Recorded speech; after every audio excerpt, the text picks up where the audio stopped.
Praise the lord. ఈరోజు దేవుని వాగ్దానము, నాలుకతో ఇచ్చకములాడు వానికంటే నరులను గద్దించువాడు తుదకు ఎక్కువ దయ పొందును. సామెతల గ్రంథము 28వ అధ్యాయము 23వ వచనము. సహోదరి సహోదరులారా, ఈ వాక్యం మనుషులను మెప్పించడానికి మాట్లాడే మాటలకు, ఒక వ్యక్తి మేలు కోరి చెప్పే నిజాయితీ గల హెచ్చరికలకు మధ్య ఉన్న వ్యత్యాసాన్ని, వాటి అంతిమ ఫలితాలను ఎంతో స్పష్టంగా బయలుపరుస్తుంది. ఈ లోకంలో సంబంధాలు ఎలా కొనసాగుతున్నాయో, మనుషుల స్వభావాలు ఎలా ఉంటాయో దేవుని వాక్యం ఇక్కడ రెండు విభిన్నమైన మార్గాల ద్వారా మనకు బోధిస్తుంది. మొదటిగా, నాలుకతో ఇచ్చకములాడుట లేదా తాత్కాలిక పొగడ్తలు. ఇక్కడ ఇచ్చకములాడుట అంటే ఎదుటివారి మనస్సును గెలుచుకోవడానికి లేదా స్వలాభం కోసం కేవలం వారిని పొగుడుతూ తప్పులను కూడా కప్పిపుచ్చుతూ మాట్లాడే కపట స్వభావం. ఇలాంటి మాటలు వినడానికి ఎంతో బాగుంటాయి, కానీ వాటి వెనుక ఎలాంటి నిజాయితీ ఉండదు. ఇచ్చకములాడేవాడు తాత్కాలికంగా అందరి దృష్టిలో మంచివాడిగా కనిపించవచ్చు, కానీ అది ఎన్నటికీ శాశ్వతం కాదు. ఉదాహరణకు, దావీదు మహారాజు కుమారుడైన అబ్షాలోము రాజ్యాధికారాన్ని కైవసం చేసుకోవాలనే ఆలోచనతో ప్రజల మనసులను ఆకర్షించాలని చూశాడు. ఎవరైనా సమస్యలతో రాజు వద్దకు తీర్పు కోసం వస్తే అబ్షాలోము వారిని ఆపి, నీ మాటలు చాలా న్యాయమైనవి, మంచివే, అయితే నీ తరపున వాదించడానికి రాజు తరపున ఎవరూ నియమించబడలేదనంటూ వారిని ఓదార్చేవాడు. ఈ విధంగా అబ్షాలోము తన ఇచ్చకపు మాటలతో ఇజ్రాయేలీల హృదయాలను దొంగిలించి తండ్రికి వ్యతిరేకంగా కుట్ర పన్నాడు. అలాగే యేసుక్రీస్తును ఏదో ఒక మాటలో పట్టుకోవాలని శత్రువులు ఒక పన్నాగం పన్నారు. వారు యేసు వద్దకు వచ్చి మొదటగా ఇచ్చకపు మాటలతో పొగడడం ప్రారంభించారు. బోధకుడా, నీవు సత్యవంతుడవై ఉండి దేవుని మార్గము సత్యముగా బోధించుచున్నావనియు, నీవు ఎవరిని లక్ష్య పెట్టవనియు, మోమాటము లేనివాడవనియు ఎరుగుదుము అని అన్నారు. వారి పైకి ఎంతో గౌరవిస్తున్నట్లు, నిజం చెప్తున్నట్లు నటించినప్పటికీ వారి హృదయాలలో కపటత్వం ఉంది. యేసు వారి దుర్బుద్ధిని గ్రహించి, వేషధారులారా, నన్ను ఎందుకు శోధిస్తున్నారు అని వారిని నిలదీశాడు. ప్రియులారా, ఇచ్చకపు మాటలు, తాత్కాలిక పొగడ్తలు పైకి ఎంతో మధురంగా ఆప్యాయంగా అనిపించినప్పటికీ అవి మనుషులను మోసగించడానికి, స్వలాభం సాధించడానికి వేసే వలలు మాత్రమే. అబ్షాలోము తన స్వార్థ రాజకీయం కోసం ప్రజలను ఇచ్చకంతో మభ్యపెట్టినా, శత్రువులు యేసుక్రీస్తును కపట పొగడ్తలో పరీక్షించాలని చూసినా అంతిమంగా వారి నిజస్వరూపం బయటపడక తప్పలేదు. దేవుని దృష్టిలో కపటమైన పెదవులు, ఇచ్చకములాడే నాలుకలు నిందార్హమైనవి. కాబట్టి అలాంటి మోసపూరితమైన మాటలకు దూరంగా ఉంటూ ఎప్పుడూ సత్య సంబంధులముగా నిర్మలమైన హృదయంతో జీవించడమే నిజమైన జ్ఞానం. రెండవదిగా, నరులను గద్దించుట తుదకు ఎక్కువ దయ పొందుట. ఎవరైనా మన మేలు కోరి మన తప్పులను ఎత్తి చూపినా లేదా సరిదిద్దడానికి గద్దించినా ఆ సమయంలో అది మనకు చేదుగా అనిపించవచ్చు, కానీ నిజమైన స్నేహితుడు లేదా శ్రేయోభిలాషి ఎప్పుడూ మనల్ని తప్పుదారిలో వెళ్ళనివ్వడు. అలా సరిదిద్దే వ్యక్తి పట్ల మొదట కాస్త ఇబ్బంది అనిపించినా తుదకు అతడే అందరి చేత గౌరవింపబడతాడు. దేవుని దృష్టిలో మరియు సమాజంలో ఎక్కువ దయను పొందుతాడు. పైకి కఠినంగా అనిపించినా సత్యాన్ని ప్రేమించే మరియు ఇతరులను సరిదిద్దే ధైర్యం కలిగిన వ్యక్తులకే దేవుడు శాశ్వతమైన దయను అనుగ్రహిస్తాడు. ఉదాహరణకు, అంతియొకయలో పేతురు అన్యజనులతో కలిసి భోజనం చేస్తుండగా యాకోబు వద్ద నుండి వచ్చిన కొందరు యూదులు భయపడి దూరంగా తప్పుకున్నారు.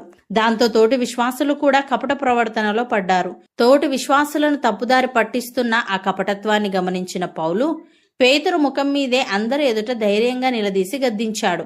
నీవు యూదుడవై ఉండి అన్యజనుల వలె ప్రవర్తించుచున్నావే గాని యూదుల వలె ప్రవర్తింపకపోవుచుండగా అన్యజనులను యూదుల వలె బ్రతకవలనని ఏలాగు బలవంతం చేయుచున్నావు అని సరిదిద్దాడు.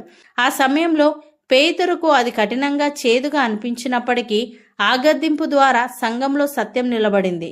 పేతురు తన తప్పును తెలుసుకొని సరిదిద్దుకున్నాడు. తుదకు ఆయన అపోస్తలుడిగా దేవుని కృపలో ఎదిగి విశ్వాసులకు గొప్ప ఆత్మీయ మార్గదర్శిగా నిలిచాడు. అలాగే ఇజ్రాయేలు రాజైన ఆహాబు తన భార్య యెజెబెల్ కుట్రతో అమాయకుడైన నాబోతును హత్య చేయించి అతని ద్రాక్ష తోటను అన్యాయంగా ఆక్రమించుకున్నాడు. ఆ పాపం జరిగిన వెంటనే దేవుడు ఏలియా ప్రవక్తను ఆహాబు వద్దకు పంపాడు. ఏలియా ఏమాత్రం భయపడకుండా రాజు ముఖం మీదే నేరుగా నిలదీసి గద్దించాడు. నరహత్య చేసి ఆస్తిని స్వాధీనపరుచుకొనుచున్నావా? కుక్కలు నాబోతు రక్తము ఎక్కడ నాకినవో అక్కడే నీ రక్తమును కూడా కుక్కలు నాకును అని దేవుని హెచ్చరికను స్పష్టంగా వినిపించాడు.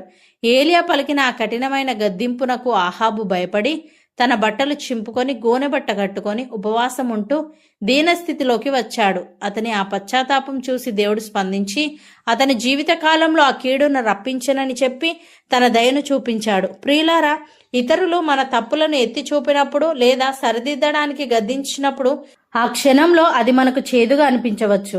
అపోస్తలుడైన పౌలు పేతురును బహిరంగంగా సరిదిద్దిన, ఏలియా ప్రవక్త రాజైన ఆహాబును నిర్భయంగా హెచ్చరించిన, ఆ గద్దింపుల వెనుక సత్యం పట్ల నిబద్ధత, ఎదుటివారి మేలు కోరే నిజమైన ప్రేమ ఉన్నాయి.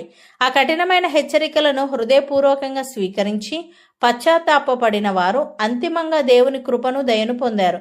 కాబట్టి మనల్ని సరైన మార్గంలో నడిపించే గద్దింపులను స్వీకరించడమే నిజమైన జ్ఞానం. సహోదరి సహోదరులారా, ఈ వాగ్దానం ద్వారా మనం స్పష్టంగా గ్రహించవలసిన సత్యం ఏమిటంటే, పైకి ఎంతో మధురంగా అనిపించే ఇచ్చకపు మాటలు, తాత్కాలిక పొగడ్తలు మనుషులను పతనానికి గురి చేసే వలలు మాత్రమే.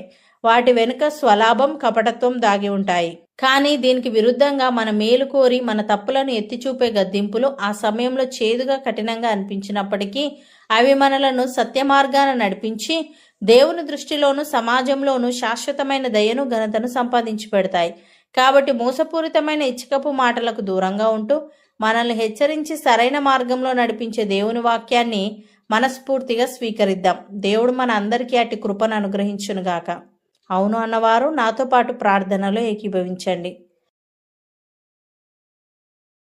పరిశుద్ధుడా, ప్రేమగల తండ్రి, నాలుకతో ఇచ్చకములాడువాని కంటే నరులను గద్దించువాడు తుదకు ఎక్కువ దయ పొందునని, ఇచ్చకములాడేవాడు తాత్కాలికంగా అందరి దృష్టిలో మంచివాడిగా కనిపించవచ్చు, కానీ అది ఎన్నటికీ శాశ్వతం కాదని, పైకి కఠినంగా అనిపించిన సత్యాన్ని ప్రేమించే మరియు ఇతరులను సరిదిద్దే ధైర్యం కలిగిన వ్యక్తులకే నీవు శాశ్వతమైన దయను అనుగ్రహిస్తావని సెలవిచ్చావు.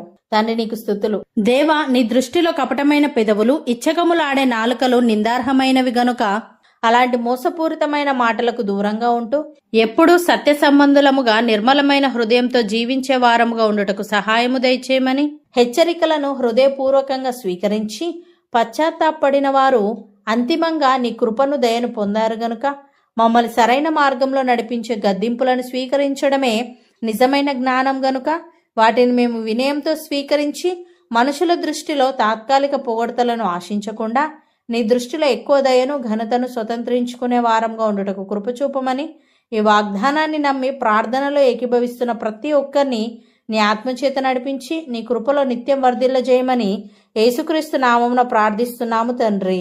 ఆమెన్.